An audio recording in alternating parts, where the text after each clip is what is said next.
بسم الله الرحمن الرحيم. معانا النهارده حالة مختلفة طبعا عن حالات التجميل اللي انتم متعودين عليها.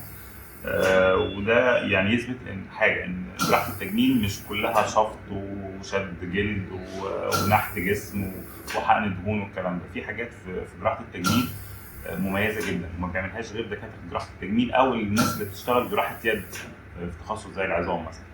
النهارده معانا حاله عندها حاجه اسمها كامتوداكتلي او انقباض في السلميه بين السلميه القريبه والوسطى في الاصبع الخنصر. دي في الغالب بيبقى سببها وراثي بنسبه كبيره، يعني هتلاقي الحاله دي ابوها كده واخواتها كده بس من درجه اقل منها. عندها طبعا درجه كبيره من الانقباض في الجلد وعامله شده جلديه طبعا، فاحنا محتاجين نفك الشده الجلديه دي ونثبت الصباع بسلك معدني ونستنى طبعا عليه لمده شهر او شهر ونص لغايه ما يحصل ان الصباع يتفرد بالكامل علشان يرجع بنسبه كبيره لوظيفته تكون مرضيه للمريض. شكرا، نشوفكم بعد ما نخلص الكلام ان شاء الله.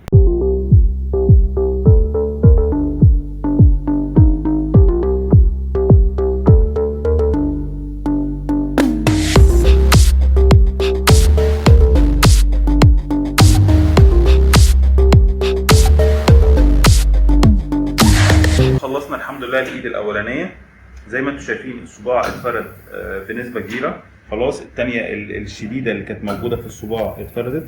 ثبتنا الفرده اللي احنا عملناها بسلك معدني، وزعنا الجلد بطريقه جديده بحيث ان يبقى شكل الجلد على الصباع بالطريقه الجديده والصباع يبقى مفرود.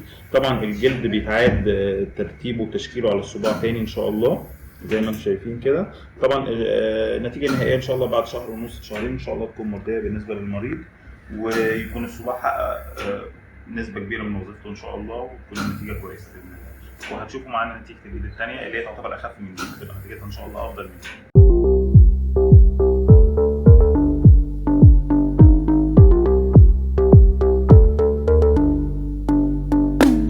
بعد ما خلصنا الحمد لله الايد الثانيه زي ما انتم شايفين الصباع اتفرد خالص. ثبتنا الصباع برضو بسلك معدني. دي الشرايح الجلديه الموضعيه زي ما احنا موزعينها كده بحيث ان هي تقلل الضغط على الصباع الجديد. طبعا الجلد هيتوزع بالشكل الجديد بعد ما نفك الغرز. طبعا في الغالب هنقعد شهر ونص كده ونشيل بعد كده السلك المعدني والصباع يكون مفروض ويبدا ياخد وضع جديد، وربنا يسهل ان شاء الله النتيجه تكون كويسه وتكون مرضيه للمريض. نشوفكم في حاله جديده ان شاء الله.